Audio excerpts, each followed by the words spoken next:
Like many other local authorities across the country, Bracknell Forest Council is facing a challenging financial position. We currently have a £3 million gap in our budget this year.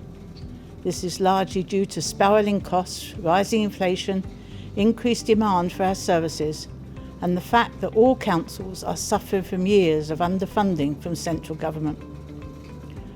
While all these pressures are out of the council's control, we must take action to address the budget gap.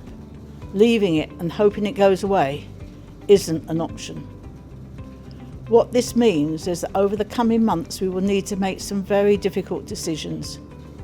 We'll have to look carefully at what we can afford to prioritise for the remainder of this year and future years. Like everyone, the council is not exempt from the rise of the cost of living. The rate of inflation has been high for a while now, and this affects all our services.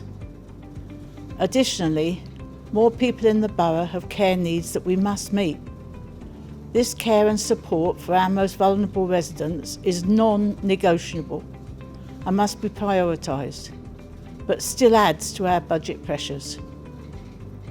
This year, due to reassessments made by the National Valuation Office agency, we are also having to make backdated business rates refunds to a number of significant businesses in the borough, totalling several £1 million.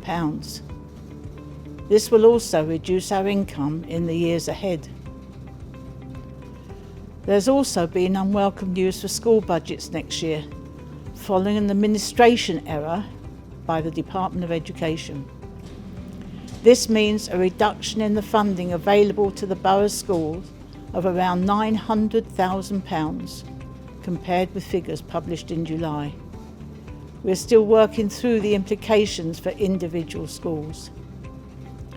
It's worth noting that some councils have declared bankruptcy. Thankfully, Bracknell Forest Council is not in this position. But we want to be honest and transparent with you, our residents, about our current financial situation. We're keeping a very careful eye on our budget, and senior managers are reviewing it weekly, and we're cutting costs where we can. Changes have already taken place with immediate effect, including making sure our staff only spend on essential items that are necessary to provide frontline services. We're also holding vacancies where possible. Although the current year's financial position is particularly challenging, we are in a strong place compared to similar local authorities. But I want to be clear and honest with you. Financially, the next couple of years are not going to be easy. We know this isn't welcome news and you will have questions. As we go through the budget setting process for next year, we will make ourselves available to you so you can ask us questions and give us feedback. The Council's Executive Councillors will join me in visiting key places in the borough at the start of next year to talk to you about it. So please do keep an eye out for information on this.